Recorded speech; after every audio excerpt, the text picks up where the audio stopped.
ఈ క్వశ్చన్ ఎలా చేయాలో చెప్పండి. మీకు కనుక ఆన్సర్ వచ్చినట్లయితే కామెంట్ చేయండి. ఓకేనా, ఎలా చేయాలో చూద్దాం.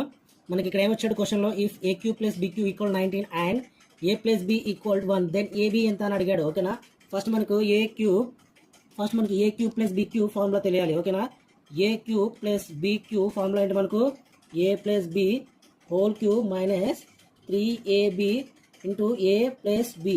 ఓకేనా, ఏ ప్లస్ బి అదేనా, ఇది మనకు ఫార్ములా. ఈ ఫార్ములాలో మనము ఇవి అప్లై చేస్తే మనకు ఆన్సర్ అనేది వచ్చేస్తుంది. ఏ క్యూబ్ ప్లస్ బి క్యూబ్ ఎంత మనకు 19. ఓకే, అలానే ఏ ప్లస్ బి హోల్ క్యూబ్ అంటే ఏ ప్లస్ బి ఎంత మనకు 1 హోల్ క్యూబ్ మైనస్ 3ab. ఏ ప్లస్ బి ఎంత మనకు 1. ఏబి మనకు తెలియదు కాబట్టి ఏబి కనుక్కోవాలి. ఓకేనా, 19 ఈక్వల్ ఏ క్యూబ్ అంటే 1 క్యూబ్ అంటే 1 మైనస్ 3ab. ఓకేనా, మనకి ఇక్కడ 3ab ఇలా రాసుకొని 1 మైనస్ 19. ఓకే, అంటే 3ab ఈక్వల్ 18 మైనస్ 18. ఓకేనా, 3 1 3 6 ఓకేనా, ఏబి ఎంత వచ్చింది మనకు -6. ఆప్షన్లో ఉందా, ఆప్షన్లో ఉంది -6. ఓకేనా, B is the right answer. ఓకేనా, అర్థం కాని వాళ్ళు నాకు కామెంట్ చేయండి. ఓకేనా, ఎవరైతే ఇప్పటివరకు నా ఛానల్ని సబ్స్క్రైబ్ చేసుకోలేదో సబ్స్క్రైబ్ చేసుకోండి, లైక్ చేసేయండి, షేర్ చేసేయండి మీ ఫ్రెండ్స్ అండ్ ఫ్యామిలీస్కి. ఓకేనా.